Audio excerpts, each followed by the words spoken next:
안녕하세요. 네,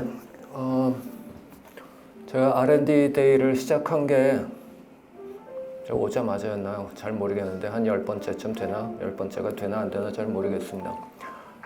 처음 시작할 때는 조금 뭐 긴장도 되고 그랬는데 좀 하다 보니까 이제 뭐 나쁘게 얘기하면 좀 불성실해지기도 하고 어쨌든 하여튼 반갑습니다. R&D 데이 뭐 반기마다 한 번씩 하는 거지만은 사실 이 저희 회사가 뭐 이렇게 파이프라인이 많고 큰 회사도 아니고 그래서 반기마다 여러분들한테 뭐 짜장하고 이렇게 보여줄 만한 것들이 이제 반기마다 막 튀어나오는 것도 아니고요. 그래서 그렇지만은 이제 계속 뭐 좀 조금 이렇게 작은 뉴스라도 조금 이렇게 만들어서 강조해 드리려고 하고 있습니다. 근데 뭐 매년 봄, 가을 이렇게 했는데 올해는 뭐 여러분 잘 아시다시피 봄에 좀 시끌벅적한 일들이 있었고 그러다 보니까는 시끌벅적한 일 지나고 나서 금방 뭐 AACR 뭐 바이오 이렇게 있다 보니까는 좀 예년보다 조금 늦게 하게 됐습니다.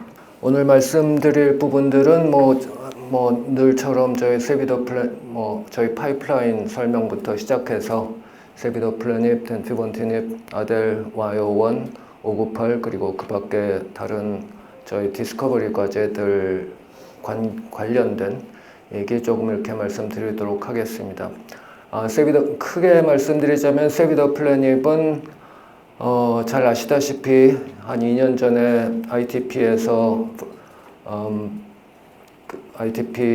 페이스 2를 끝낸 이후에 지금 저희들이 3상을 할 계획은 없지만은 어쨌든 3상 라이센스 아웃을 위해서 노력하는 동시에 파트너가 빨리 3상을 시작할 수 있도록 3상 준비 생각보다 굉장히 일이 많습니다. 뭐 CMC라든가 각종 3상이라는 건 굉장히 다른 임상이기 때문에 그런 거 준비를 해왔고 그 와중에 뭐 지난번에도 말씀드렸지만은 이 크리스탈 폼 특허를 새로 만들어내서 CMC 측면에서 저희 새로 폼 특허를 올해 초에 파일링을 했고 그게 이제 저희 세비더 플래닛의 그 특허 기간을 한 뭐 20년 정도 더 연장해 줄 걸로 알고 있습니다.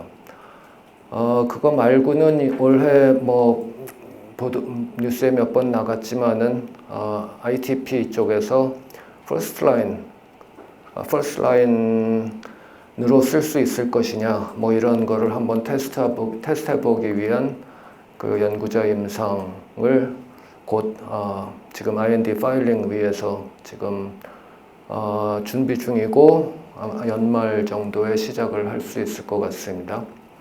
그리고 여러 뭐 각종 비즈니스 디벨롭먼트 사업 개발 측면 말씀드리겠습니다. 덴피본티닙은 뭐 더 업데이트를 해드릴 일은 없습니다. 이제 일상을 공식적으로 솔리드 튜머에서 일상을 공식적으로 끝냈지만 여러 차례 말씀드린 것처럼 598하고 비교했을 때 598에 조금 뭐 겹치는 부분이 있고 그래서 OCT 598에 좀 더 집중하는 게 낫겠다 그런 어떤 전략적 판단으로 이 솔리드 튜머 임상 개발은 뭐 앞으로 어떻게 될지 모르지만 일단은 중단을 했습니다. 그리고 다시 애당초 FLT3 이니비터로 개발됐기 때문에 그 AML 타겟으로도 미국에서 임상을 진행한 바가 있는데 AML 관련 가능성을 조금 뭐 파트너링이라든가 그런 얘기가 진행 중에 있습니다. 아델 와이오1 같은 경우 미국에서 임상 일상 지금 아무 문제 없이 잘 진행되고 있습니다. 지금 파트 1은 거의 끝났고 파트 1 건강인한테 뭐 모노테라피 건강인한테 도스 에스컬레이션 하는 부분은 지금 마지막 환자 투약까지 거의 끝났고 지금 경과를 지켜보고 있는 그런 상황입니다. 지금까지 아무런 세이프티 시그널은 없었고요. 그리고 이제 환자한테 투약하는 파트 B 멀티플 어센딩 도스가 지금 시작돼서 환자 스크리닝 진행 중에 있습니다. OCT 598은 바로 얼마 전에 뉴스가 나갔지만은 FDA에 IND 파일링을 했고 한 달이 지나서 클리어런스가 됐습니다. 그리고 다음 스텝은 사실 모노테라피 도스 파트 A 그러니까 모노테라피 도스 에스컬레이션은 국내에서 진행할 것이기 때문에 지금 식약처에 또 따로 임상 시작하는 IND를 파일링을 해야 되고 곧 7월 달에 이제 식약처에 IND 파일링을 할 것이고 여러 가지 뭐 IRB라든가 여러 가지를 거쳐서 아마 연내 11월, 12월 정도에 이제 본격적으로 도징이 시작될 것으로 생각하고 있습니다. 그리고 598 관련돼선 추가적인 비임상 데이터 AACR에서 발표한 바가 있고 저희들 연구 쪽에서 가장 중점을 두고 있는 이 항내성제 캔서 테라피 레지스턴스 쪽으로는 그 첫 번째 타겟 AACR에서 공개한 바가 있습니다. 이 두 개 묶어서 AACR 발표한 부분 오늘 좀 더 자세히 설명을 드리겠습니다. 우선 세비도플래닙 뭐 잘 아시겠지만 SYK inhibitor, potent selective SYK inhibitor고 현재로서는 뭐 ITP 면역 혈소판 감소증에서 임상 2상을 성공적으로 끝냈기 때문에 그리고 오펀 드럭 데시그네이션을 받았고 가장 빠르게 마켓에 진출할 수 있는 적응증이 이제 ITP 세컨드 라인입니다. 그래서 3상 레디니스를 지금 준비를 거의 맞춰가고 있고 3상 그러니까 CMC 부분을 다 해결을 했고 이 3상 을 위한 임상 시료 생산이 곧 시작될 예정입니다. 그리고 말씀드린 것처럼 이걸 세컨드 라인이 아니라 퍼스트 라인으로 진출할 수 있을 것이냐. 퍼스트 라인이라고 하면 사실 이면 트롬보사이토피니아 같은 경우 퍼스트 라인은 그냥 스테로이드 혹은 이뮤노글로불린, IVIG 그런 걸로 처리를 합니다. 그러니까 크로닉 ITP가 되기 전에 일단 ITP로 진단을 받으면은 스테로이드를 처리하든 뭐 이뮤노글로불린을 하든 그러면 이제 혈소판 수치가 쫙 올라갑니다. 근데 올라간 혈소판 수치가 이제 많은 분들은 그게 이제 유지가 되는데 그게 이제 다시 떨어지는 환자분들이 있고 그게 이제 반복되면은 세컨드 라인 테라피가 들어옵니다. 그럼 크로닉 ITP가 되고 그러면은 이제 세컨드 라인 테라피가 들어오게 되는데 이 연구자 임상의 목적은 그 처음에 퍼스트 라인으로 혈소판 수치를 정상으로 올려놓은 다음에 그 다음에 저희 세비도플래닙을 투약을 했을 때 한 6개월 정도 투약을 했을 때 1년 사이에 그 재발하는 환자를 얼마나 줄일 수 있을 것이냐 그거를 보는 임상이 되겠습니다. 그러니까 다시 얘기하면은 요 연구자 임상을 주도하실 그리고 처음에 제안하셨고 주도하실 그 서울 성모병원 윤재호 교수님의 바라는 바는 그 생각하시는 바는 이 면역 혈소판 감소증이라는 이 증상에서 초기에 처음에 이 면역 혈소판 감소증이 처음 생겼을 때 그때 그 disease modifying 드럭을 같이 함으로 해가지고 초기에 완치를 시킬 가능성을 높일 수 있지 않겠나 뭐 이런 개념으로 그런 개념으로 저희들한테 이 제안을 하셨고 저희들도 굉장히 좋은 아이디어라고 생각해서 적극적으로 협조할 뿐만이 아니라 임상에서 나온 데이터를 저희가 써야 되기 때문에 상당히 일반적인 IIT보다는 저희들이 이제 많이 뭐 데이터 관리라든가 이런 부분에서 많이 저희들이 도움을 드릴 예정입니다. 만약에 이게 퍼스트 라인으로 확장을 할 수 있다면은 이제 ITP 자체 지금 세컨드 라인은 굉장히 경쟁이 심하고 약들도 많고 언맷 니즈가 그렇게 높다고 얘기할 수 없는 부분인데 이 퍼스트 라인에서 만약 긍정적인 시그널이 보인다면은 이 시장성을 굉장히 넓힐 수 있는 그런 가능성을 한번 보겠다라는 그런 생각입니다.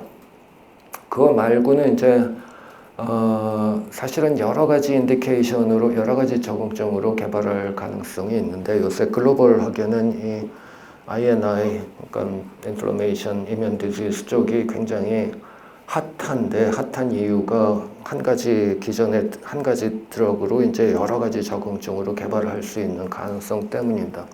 저희 세비더 플래닛도 그 가능성들이 많이 있다고 생각을 하고 사실은 저희들이 자금이 풍부했다면은 이미 오래전부터 여러 가지 적응증으로 임상을 했어야 되는데 그동안은 저희들이 이제 그런 상황이 아니었고 어찌됐든 앞으로 잘 아시는 것처럼 이제 레이저 튜닙 뭐 이런 수익이 들어오고 뭐 그렇게 된다면은 저희들도 세비더 플래닛의 가치를 더 높이기 위한 그런 임상을 더 할 수 있지 않을까.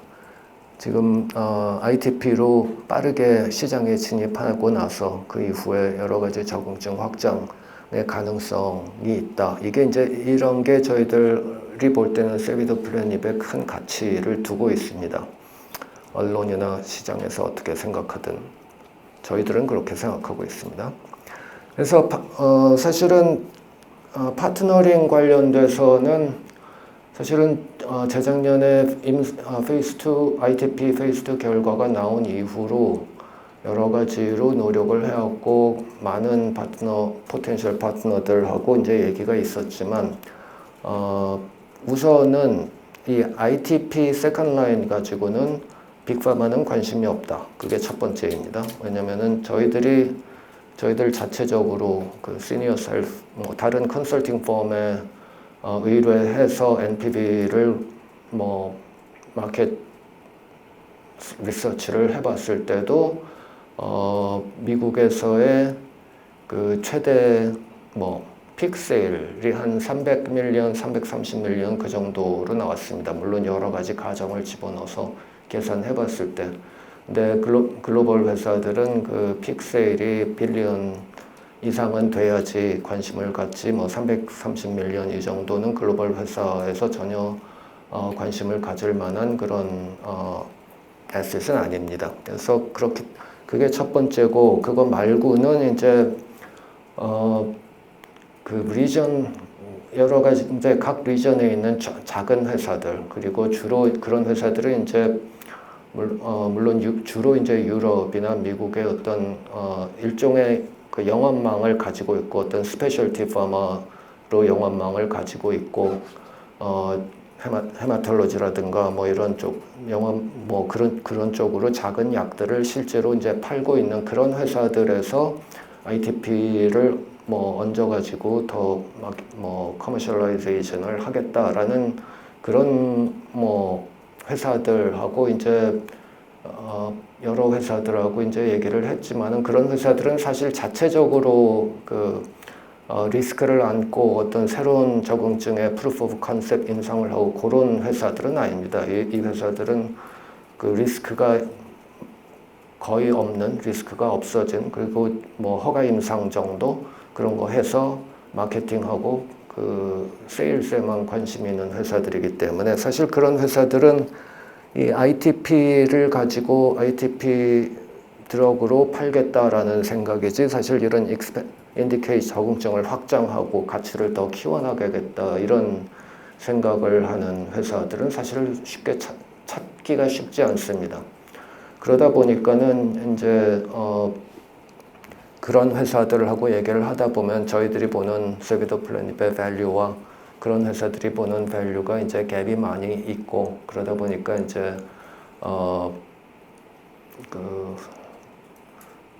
어떻게 말하면 라이센싱이 잘 진행되지 않은 면이 있습니다. 근데 이제 사실 바로 엊그저께 돌아왔지만 올해 바이오에 갔을 때 어떤 이유에서인지 갑자기 세이비드 플래닛에 대해서 이렇게 뭐 관심이 있다 그런 회사들이 예년보다 이제 확 굉장히 늘어났어요. 그래가지고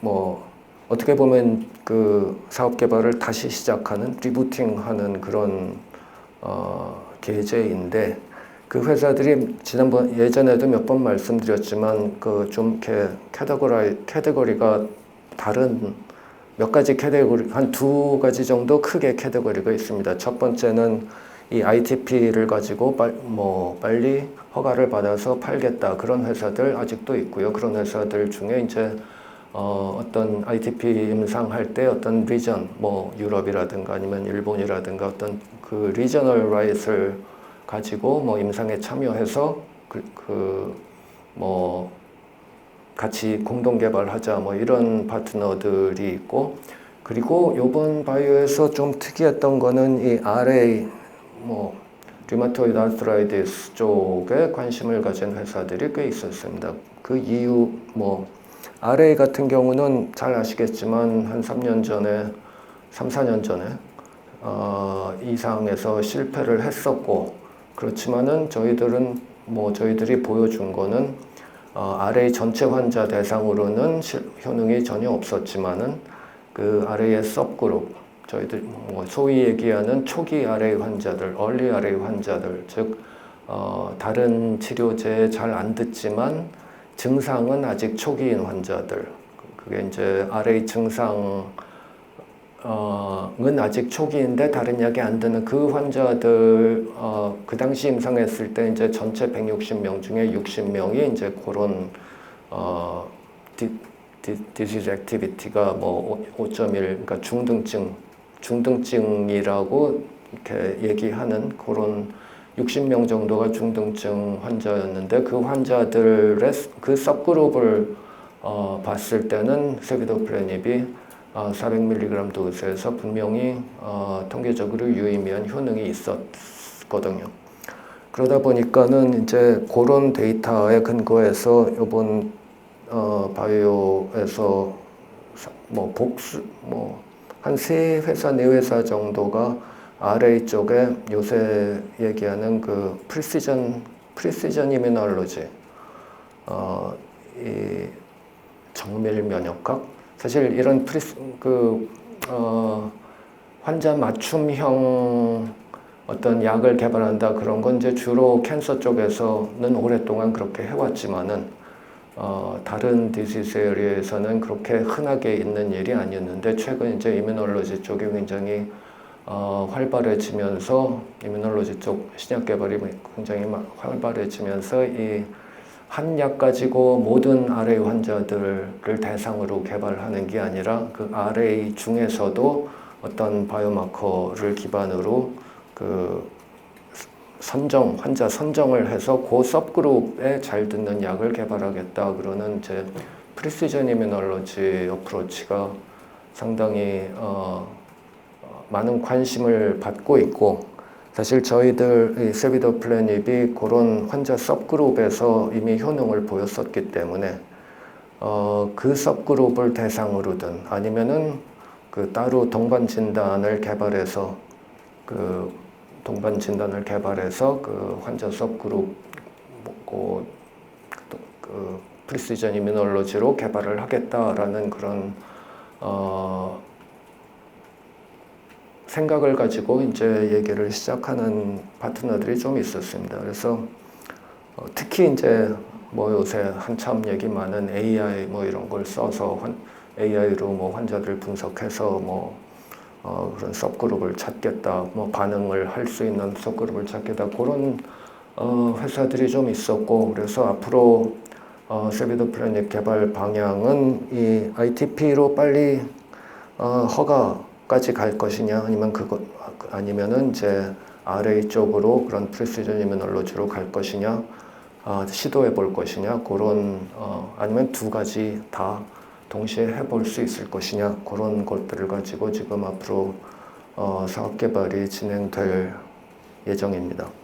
아델 YO1 같은 경우는 타우 엔티바디고 그 중에서도 굉장히 그 pathological form 280번 라이신에 아세틸레이션 되어 있는 그런 pathological 타우를 타겟팅하는 엔티바디입니다.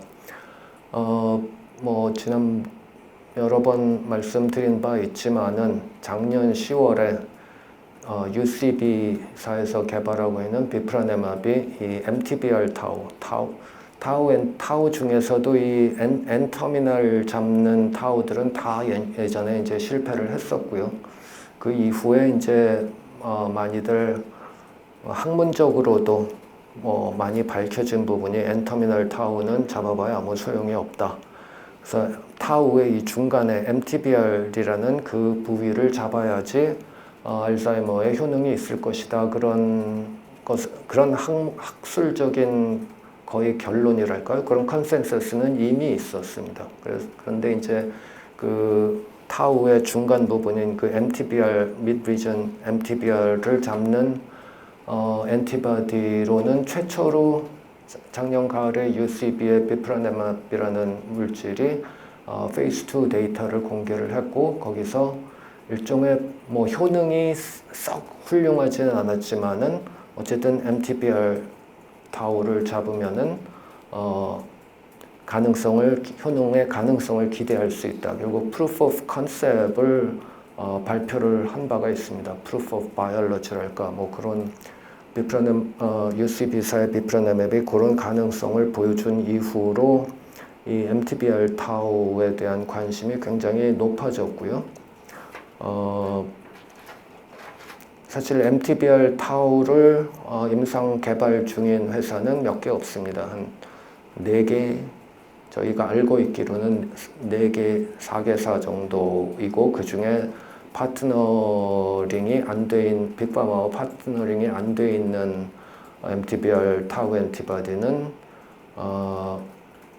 제가 알고 있기로는 요 YO1 말고 하나 정도, 근데 YO1이 좀 더 많이 나가 있고 뭐 그런 상황으로 저는 알고 있습니다. 그러다 보니까 굉장히 지금 그러면서도 또 그 MTBR 타우 중에서도 저희 아델에서 이렇게 뭐 실험실에서 한 연구 결과지만은 어쨌든 다른 경쟁 MTBR 타우하고 이렇게 비교를 했을 때 뭐 인비트로나 뭐 셀 수준에서 이렇게 비교를 했을 때 YO1의 효능이 훨씬 더 높았다라는 데이터를 보여준 적이 있고 그게 이제 작년에 사실 퍼블리시까지 했습니다. 문헌에 발표까지 했습니다. 저희들은 이제 확실하게 MTBR 타우 중에서도 이 YO1이 베스트 인 클래스라고 믿고 있습니다.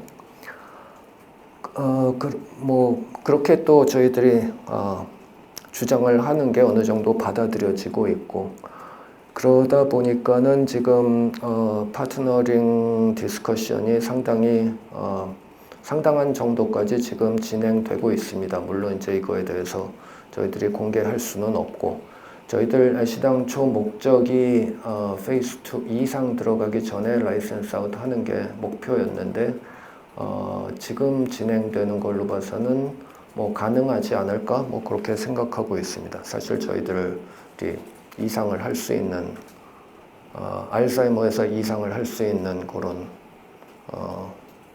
그만큼 돈이 많지는 않고요. 네, 지금 일상 뭐 잘 진행되고 있고 아까 말씀드린 것처럼 싱글 어센딩 도스 지금 최대 용량까지 다 환자 투약은 거의 끝났고요. 그리고 PK를 봤을 때 저희들이 그 시뮬레이션 해서 얻었던 것보다는 상당히 높은 노출을 보였기 때문에 지금 원래 이 멀티플 어센딩 도스 스터디 혹은 뭐 스터디 디자인이 그 노출이 그렇게 높지 않은 것 같아서 그러니까 동물 실험이라든가 뭐 이런 걸로 다 이렇게 예상했을 때 노출이 그렇게 높지 않을 수도 있어서 Q2W 그러니까 2주에 한 번 투약하는 걸로 멀티플 어센딩 도스 디자인을 했었는데 지금 이 실제로 휴먼에서 노출된 걸로 봐가지고는 앞으로 4주마다 투약도 가능할 걸로 생각하고 있고, 지금 그래서 이 페이스 1B도 이제 시작이지만은 중간에 지금 프로토콜 어멘드를 통해서 도징을 뭐 4주 만에 투약하는 걸로 지금 바꾸어야 되지 않을까, 뭐 그런 생각을 하고 있습니다. 그리고 이제 OCT 598 지금 EP2 듀얼 엔타고니스트고, 지금 경쟁상 뭐 여러 번 말씀드렸으니까 뭐 이번에 자세히 말씀드리진 않겠습니다. 지금 EP4 엔타고니스트 혹은 EP2 듀얼 엔타고니스트를 개발하는 회사가 저희들보다 앞서 개발하는 회사들이 이제 한 대여섯 회사가 있습니다. 그 중에 이제 오노 같은 회사는 지금 굉장히 여러 가지 그러니까 여러 가지 암종에서 페이스 2 이상을 진행 중이고요. 근데 오노가 그렇게 할 수 있는 거는 이제 그 자체 옵티보 체크포인트 이니비터가 있기 때문에 그렇게 그 컨비네이션으로 많은 임상을 진행을 하고 있습니다. 근데 앞서 지금 저희들이 조금 어떻게 보면 조금 후발주자이기 때문에 저희들은 이 임상 개발에서 조금 어떤 차별성을 가진 임상 개발을 하려고 하고 있습니다. 지금 앞서 나가고 있는 그 경쟁사들은 대부분이 그 어떤 면역 항암 기전이라는 그 측면에서 접근을 하고 있고, 그렇기 때문에 대부분이 이 면역 항암제와의 병용을 그런 식으로 이제 임상 개발을 진행하고 있습니다. 저희들 같은 경우는 물론 항암 면역 쪽에도 이 EP24 시그널이 중요한 역할을 하지만은 저희들은 그 캔서 셀에서도 그 자체에서도 면역세포뿐만이 아니라 암세포 자체에서도 그 저희들이 뭐 연구 쪽 주 되게 생각하는 그 치료제 내성, 치료제 저항성의 이 PG2 시그널, 프로스타글란딘 E2 시그널이 크게 관여하고 있다라는 그런 가설하에 좀 이따 다시 말씀드리겠지만, 저희들은 그 내성 발현, 그 내성을 어떻게 막을 수 있을 것이냐, 항내성제라는 개념으로 임상 개발을 하려고 하고 있습니다. 뭐 조금 이따 좀 더 자세히 말씀드리겠습니다. 그런 개념으로 저희들이 임상 디자인을 했고, 그렇게 이제 굉장히 흔한 항암제 임상에서 흔하게 하는 디자인이 아닌데, 저희들이 어쨌든 저희들의 그 컨셉을 가지고 그 컨셉을 테스트하는 어떤 임상 디자인을 했고, 그 임상 디자인이 이 레귤러터리 에이전시에 잘 받아들여질까 조금 걱정을 했었는데, 다행히도 큰 문제 없이 얼마 전에 FDA에서 클리어런스를 받았습니다. 그래서 이 임상 제목은 보시다시피 CT598을 Combination with Standard of Care Treatment 를 이제 주로 목적으로 저희들이 임상 디자인을 했습니다. 곧 이제 국내 식약처에 IND를 파일하고 first dosing이 이제 4쿼터에 시작될 생각입니다. 지금 아무래도 저희들이 컨비네이션 병용을 목표로 임상을 진행을 하기 때문에, 사실 그렇게 하면은 실제로 임상할 때 그럼 어떤 약하고 병용할 것이냐가 정해져 있어야 되고, 그래서 저희들은 이제 우선적으로는 도세탁스를 그 병용 파트너로 지금 정해서 개발을 진행을 할 예정입니다. 그 말씀을 이제 좀 더 자세히 드리기 위해서 지금부터는 이제 얼마 전 그 AACR에서 발표했던 두 개의 과제, OCT598 그리고 저희들의 항내성제라는 개념으로 개발하고 있는 첫 번째 프로젝트, 자체 프로젝트인 누악 1-2 프로그램에 대해서 이제 저희들 AACR 발표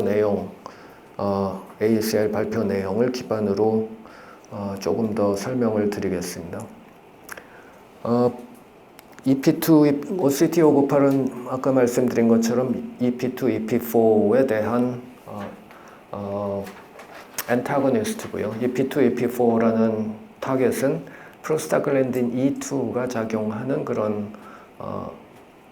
리셉터입니다. 그러니까 프로스타글랜딘 E2라는 이 PGE2는 여러 가지로 알려져 있는 크게는 이제 두 가지로 볼 수가 있는데, 하나는 이제 캔서 셀들이 어떤 테라피에 의해서 죽어갈 때 이 죽어가는 셀들에서 죽어가는 캔서 셀에서 프로스타글랜딘 E2가 나와서 한편으로는 이뮨 셀들, 그러니까 면역 세포들에 작용해서 그 항암 면역 회피를 유발하고, 저희들이 보는 쪽은 좀 더 주안을 두고 있는 쪽은 이 암세포들이 다 죽어갈 때 안 죽고 살아남은 세포들의 PGE2가 작용해서 이 살아남은 세포로부터 그 더 면역성을 갖는 새로운 콜로니가 만들어지는 그 리제너레이션의 PGE2가 많이 작용을 하고 있다라는 그런 가설 하에서 지금 EP2/4 엔타고니스트를 개발하고 있습니다. 이 그러니까 동물 실험 데이터는 이미 2023년에 IACR에서 발표를 했었고, 이 자리에서도 여러 번 말씀드린 바가 있는데, 이 런 캔서의 스탠다드 오브 케어인 이 시스플라틴, 페메트렉시드 그리고 엔타이 PD-1 했을 때, 이 표준요법으로 했을 때 튜머가 줄어들다가 이제 다시 자라나게 되는데, 이 OCT598을 병용을 하면은 다시 자라나지 않더라. 이런 것들을 이제 저희들이 이미 확인해서 발표를 한 바가 있고요. 이번에 AACR에서 발표한 내용은 특히 이제 저희들이 임상을 도세탁술하고 병용하기 때문에 이제 도세탁술 컴비 위주로 이제 연구 결과를 발표를 했습니다. 그래서 이 부분은 이제 셀라인 세포 수준에서의 실험인데, 이 H460이라는 런 세포주에다가 도세탁스를 24시간 치고 나서 24시간 동안 도세탁스를 치고 나서 이제 워시아웃을 하면은, 워시아웃 하더라도 이 캔서 셀들이 이 도세탁스 영향 때문에 계속 죽어갑니다. 계속 죽어가지만은 완전히 100% 다 죽지는 않고, 이 굉장히 그 대부분 죽지만은 살아있는 세포들이 이렇게 있다가 한 10일, 15일 지나면 이제 다시 자라기 시작합니다. 여기서 보여드리는 것처럼 지금 10일째 되면은 이렇게 다시 막 커지는, 그러니까 자라는 걸 볼 수가 있고요. 여기서 이걸 이제 중간중간 찍으면 처음에 세포가 이렇게 있다가 day 1, day 5 이때는 이렇게 굉장히 큰 세포, 그러니까 암세포가 이렇게 굉장히 커지는 걸 볼 수가 있습니다. 그러니까 작은 다른 세포들은 대부분 죽고, 여기서 이제 살아있는 극소수의 세포들은 다 이렇게 자이언트 셀이 되어 있습니다. 이 자이언트 셀들로부터 day 10, day 15 되면은 다시 이제 프롤리퍼레이션이 증식이 가능한 그런 작은 세포들이 다시 만들어져서 이렇게 콜로니를 만드는 걸 볼 수가 있고요. 그 상황에서 세포들이 죽어갈 때, 처음에 1일에서 5일 사이 세포들이 죽어갈 때, 즉 에이파토시스가 가장 피크를 이룰 때, 이 그러니까 COX2, 프로스타글랜딘 E2를 만드는 COX2가 굉장히 오버 익스프레션 되고, 프로스타글랜딘 자체도 굉장히 늘어난 걸 볼 수 있습니다. 여기서 이건 이제 도스닥슬의 농도를 얼마나 하느냐에 따라서 그러니까 도스닥슬 10나노몰라 이상부터는 이제 물론 이제 도스닥슬 농도가 너무 낮으면은 그냥 자라지만은 농도가 이제 어느 정도 높아지면은 다시 올라오는 걸 볼 수가 있습니다. 아주 높으면은 이제 거의 다 죽는 것처럼 보이긴 하는데, 이것도 이제 가만 놔두면 언제 다시 올라올지 모르죠. 어쨌든 실험의 편리를 위해서 10나노몰을 기본으로 삼았고, 그 10나노몰로 쳤을 때, 그리고 거기서 이제 OCT598을 같이 병용했을 때는 다시 이렇게 리파퓰레이션이라고 저희는 얘기했는데 재증식하는 거를 이 OCT598이 병용하고 있으면은 다시 증식하는 거를 막는 거를 볼 수가 있고, 이렇게 했을 때 아까 말씀드린 그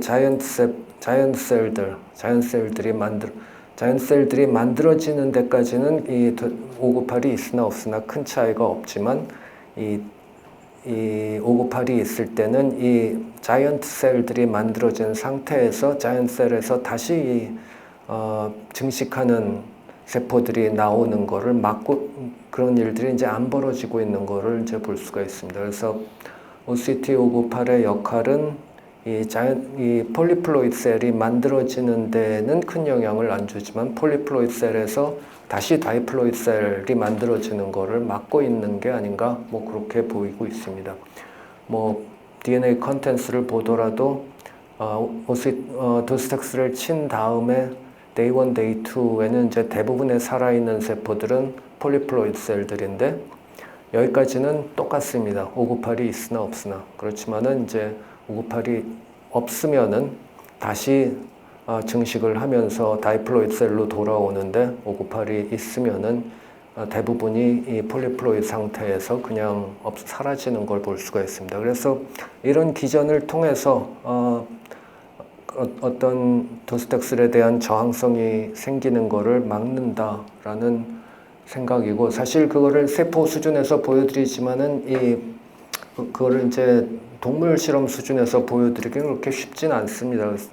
뭐 일단 세노그래프트에서 조금 효과는 보였지만 동물 실험에서 이 암이 자라다가 없어지다가 다시 그 저항성이 생기는 거를 볼 수 있는 동물 모델이 그렇게 많지 않고, 그런 거를 볼 수 있는 동물 모델, 그나마 이제 좀 편리한 동물 모델이 레디에이션 방사능 치료랑 라고 이제 생각을 했습니다. 그래서 이 방사능은 한번 암을 키운 다음에 거기다가 이제 방사선을 한번 쥐어주면은 이 종양이 이렇게 줄어들다가 다시 자랍니다. 그래서 여기서 잘 안 보이시겠지만은 처음부터 막 자라는 것도 있지만은 이렇게 좀 줄어들다가 자라는 그런 개체들이 많이 있습니다. 이게 그러니까 레디에이션만 했을 때 굉장히 헤테로지니어스하긴 한데 이 complete response, 그러니까 튜머가 완전 관해가 된 마우스는 13마리 중에 이제 하나였고, 이것도 이제 나중에 재발을 했습니다. 근데 이제 598이 를 병용했을 때는 10mpk 혹은 30mpk에서 이 완전 관해되는 마우스도 많아졌고, 한 반 정도가 완전 관해가 되고, 그 완전 관해된 이 마우스의 경우 다시 재발하는 거를 이제 거의 재발하지 않는 6마리 중에 1마리, 4마리 중에 1마리 정도만 재발하는 거를 확인을 했습니다. 그래서 598이 같이 있을 때 이 어떤 암세포가 다시 재발하는 거를, 릴랩스하는 거를 막을 수 있을 거라는 어떤 그런 데이터를 발표를 한 바가 있습니다.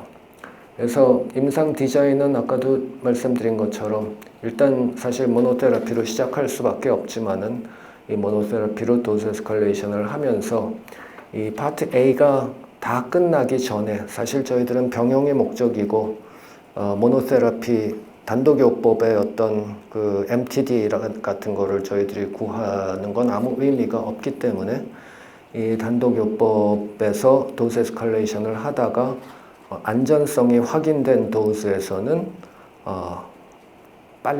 빠른 시간 안에 이 컨비네이션으로 넘어가는 이런 디자인으로 지금 임상을 프로토콜을 만들었습니다. 그래서 모노테라피 도스 에스컬레이션이 안 끝나더라도 중간부터 이 컨비네이션을 바로 시작해서 같이 패러렐하게 진행하는 그런 임상 디자인을 가져가고 있고, 지금 대상 암종은 현재로서는 도세탁슬 컨비네이션이기 때문에 도세탁슬 모노테라피가 표준요법에 들어가 있는 그런 암종들, 뭐 런캔서라든가 프로스테이트 캔서, 브레스트 캔서, 뭐 가스트릭 캔서 뭐 등등 그런 암종들에 저희들이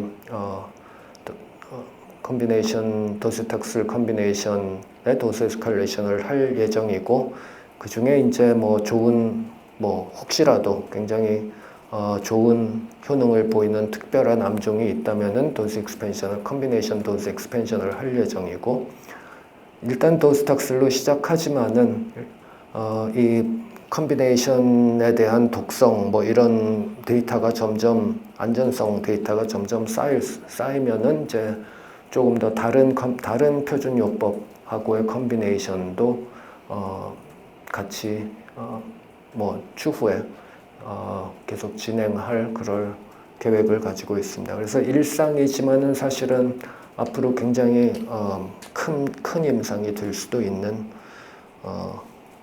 그런 임상 디자인입니다. 그리고는 이번에 이제 ACL에서 처음 선보인 저희 자체 프로그램 누악 1, 2입니다. 누악 이 백그라운드는 좀 전에 말씀드린 그 플로이디를 통한 그 내성 발현을 막겠다라는 생각이고, 일반적으로 우리가 셀 사이클 하면은 마이토틱 사이클, 세포가 증식하기 위해서는 이제 마이토틱 사이클이 돌아가야 되고, 일반적인 항암제는 이 암세포가 증식하는 걸 막아야 되기 때문에 이 마이토틱 사이클을 막는 데 이제 중점을 두고 있습니다. 그게 이제 거의 99% 항암제들이 하는 일들이고요.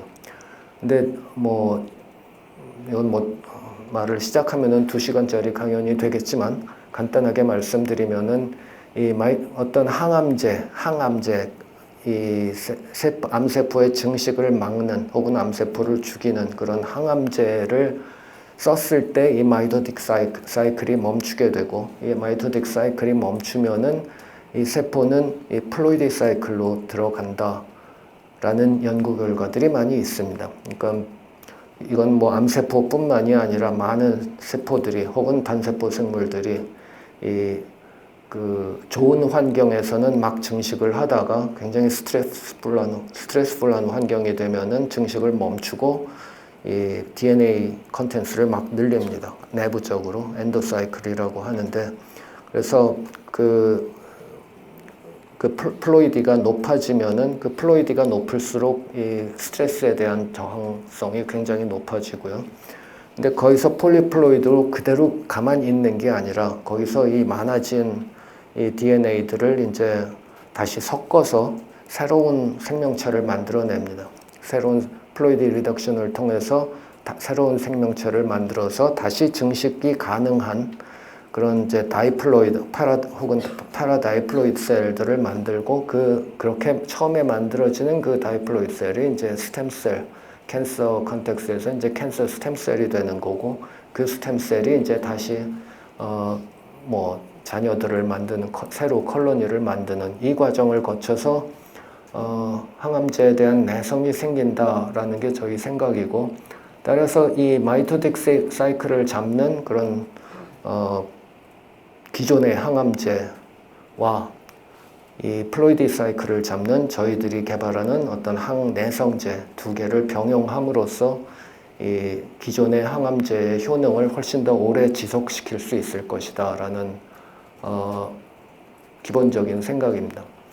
그래서 플로이디 사이클이 테라피 레지스턴스를 유도한다라는 가설, 그리고 야비라는 타겟이 사실은 이 플로이디 사이클로 들어갈 때 마이토틱 사이클로 막히고 이 플로이디 사이클로 들어갈 때 야비 굉장히 중요한 역할을 한다, 그런 연구 결과들은 많이 알려져 있고요. 그리고 누악 1, 2라는 이 카이네이스가 얍 액티베이션의 어떤 feed forward, 그러니까 누악 자체가 이 얍의 타겟진이기도 하고, 누악이 액티베이션 되면은 이 얍을 다시 액티베이션 시키는 그런 상승작용을 한다는 그런 연구 결과들이 있습니다. 그래서 얍이나 테드를 직접 잡을 수도 있겠지만은 그거보다는 이런 컨텍스트가 만들어져 있는 세포에서 누악을 이니비션으로 함으로 해서 얍의 액티베이션을 막고, 얍의 액티베이션을 막으면은 이 플로이디 사이클로 들어가는 것을 막을 수 있을 거다. 이런 가설하에서 누악 인히비터를 지금 개발하고 있습니다. 아까 말씀드린 것처럼 이거는 이제 일단은 저희들은 내부적으로는 팬크레아틱 캔서를 타겟으로 하고 있고요. 이 팬크레아틱 캔서 셀 라인들을 아까 랑 마찬가지로 이 셀 라인들을 처음에 팬크레아틱 캔서의 그 표준요법인 젬사이타빈을 치면은 처음에 한 열흘 정도는 계속 죽어가다가 한 2주 정도 지나면 다시 급격하게 리파퓰레이션을 합니다.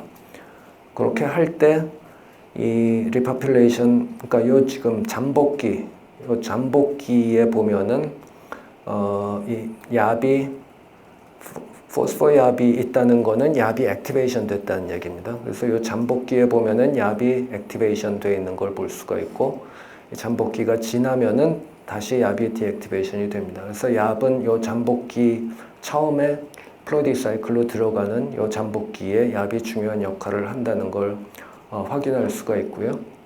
그래서 뭐 DNA 각 시점에서 DNA 컨텐츠를 보면은 처음에 물론 대부분 다이플로이드, 그러니까 DNA가 2개씩 있는 다이플로이드와 분열하는 세포들이 있으니까 다이플로이드, 테트라플로이드 이렇게 있습니다. 그러다가 이제 젬사이타빈을 치고 한 5일쯤 지나면은 여긴 대부분의 셀들은 이제 죽은 셀들이고요. 살아있는 셀들은 이 테트라플로이드보다 더 높은 하이퍼플로이드 혹은 폴리플로이드가 되어 있는 걸 볼 수가 있습니다. 그러다가 계속 그걸 놔두면은 한 20일째 되면은 이제 다시 다이플로이드로 다 돌아온 증식을 하고 있는 다이플로이드 셀로 돌아온 걸 볼 수가 있습니다. 이때 아까 말씀드린 것처럼 이 CD44는 이 스템셀 마커입니다. 이 스템셀 마커를 보면은 처음에는 낮은 수준으로 있다가 이 day 5, day 10 이제 폴리플로이드가 만들어지고 폴리플로이드에서 다시 다이플로이드가 만들어질 때 이 스템셀 마커가 가장 올라가 있는 걸 볼 수가 있고, 다시 이제 다시 거의 모든 셀들이 증식을 할 때가 돼서는 스템셀 마커가 다시 없어진 걸 볼 수가 있습니다. 그리고 누악 1, 2는 이제 마찬가지로 올라갔다가 얘네들은 다시 내려오지 않고 그대로 올라가 있는 상태를 유지를 하고 있습니다. 이게 어떤 영향을 주느냐? 우리가 보통 내성이 생긴다 그러면은 어떤 항암 치료제 내성이 있다 그러면은 그 내성이 생겼다 그러면은 그 약을 다시 쳤을 때 그 약에 안 죽는 게 이제 내성이라고 보통 생각을 합니다. 근데 그런 부분을 조금 다시 생각하게 만들게 되는데, 이 페어런트 셀, 그러니까 처음 셀들하고 한번 이걸 거쳐서 다시 리파퓰레이션 된 요 셀들을 비교를 해보면은 젬사이타빈의 효능은 두 개가 이제 거의 차이가 없습니다. 그러니까 다시 내성이 생겼다는 게 다시 리파퓰레이션이 돼서 젬사이타빈의 내성이 생겼다고 얘기를 할 수가 있을 텐데, 사실 젬사이타빈에 의해서 죽는 거는 거의 마찬가지입니다. 그럼 뭐가 달라졌냐면은 이 플로이드 사이클을 거쳐서 재증식하는 속도가 훨씬 빨라진 걸 볼 수가 있습니다. 그러니까 페어런트 셀은 한 15일, 20일 돼야지 쭉 리파퓰레이션이 되는데, 이 릴랩스 한 번 이 사이클을 거친 그 릴랩스 셀은 한 15일 정도만 돼도 리파퓰레이션이 되는 것을 볼 수가 있습니다. 이거 마찬가지 얘기고요. 그래서 결국은 내성이 생긴다는 게 꼭 어떤 약에 내성이 생긴다는 게 그 약에 대한 그 센시티비티, 그 약에 의해서 얼만큼 쉽게 죽냐, 더 어렵게 죽냐, 그 부분뿐만이 아니라 그 약이라는 그 스트레스에 얼만큼 더 빨리 반응을 할 수 있느냐, 그런 것도 이제 내성에 중요한 작용을 한다라는 거를 이제 보여주고 있습니다.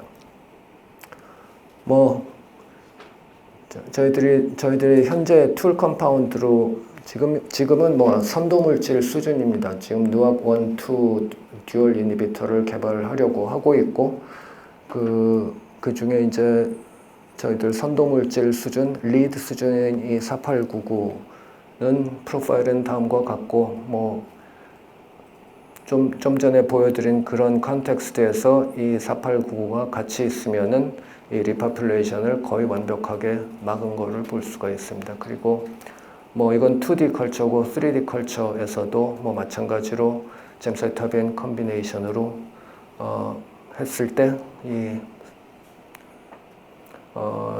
세포 그러니까 3D 뭐 이 스페로이드가 자라는 거를 완벽하게 막은 거를 이제 확인할 수가 있었고요. 인비보에서는 사실 한 번 이 ACR 전까지는 딱 한 번 실험을 진행을 했었는데 판크리아틱 캔서 모델에서 근데 이제 반응 이 튜머 그로스 이니비션 자체는 별 영향이 없었습니다. 근데 이 모델에서는 사실 15일 이상 기술적으로 15일 이상 더 진행할 수 없는 그런 기술적인 이유가 있었고 사실 아까 말씀드린 것처럼 어떤 치료제 내성을 확인하는 이 인비보 모델은 참 만들기가 쉽지 않습니다. 어쨌든 여기서 튜머 그로스 이니비션, 튜머 성장을 막는 효능은 크게 이제 컨비네이션을 해도 뭐 크게 잼사타빈하고 비교해서 큰 차이는 없었습니다. 근데 여기서 한 가지 확인할 수 있었던 것은 이 누악원투에 의한 압을 조절하는 게 사실 압이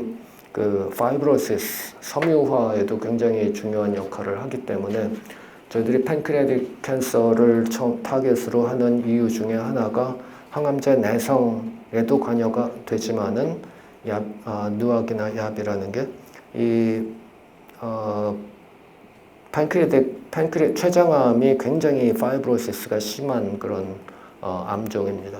파이브로시스 때문에 뭐 굉장히 섬유화가 엄청 딱딱한 암이라고 그래요. 그래서 그렇기 때문에 그 섬유화 때문에 이제 항암제가 침투를 못해서 내성이 생긴다 그런 얘기가 생길 정도로 그래서 그 섬유화가 이 항암제 내성과 섬유화를 동시에 막을 수 있지 않을까 그런 관점에서 이 판크리아틱 캔서를 일단 타겟하고 있고 실제 이 동물 실험을 통해서는 그러니까 종양의 성장을 억제하는 것은 확인하지 못했지만 그 종양의 그러니까 많이 알려진 대로 암이 클 때 화학 항암제를 치면은 이 파이브로시스 섬유화가 훨씬 더 늘어난다는 건 이미 알려져 있었습니다. 근데 이제 저희 4899를 같이 했을 때는 이 섬유화가 늘어나는 거를 굉장히 잘 막았다 하는 것을 이제 확인할 수가 있었습니다. 그래서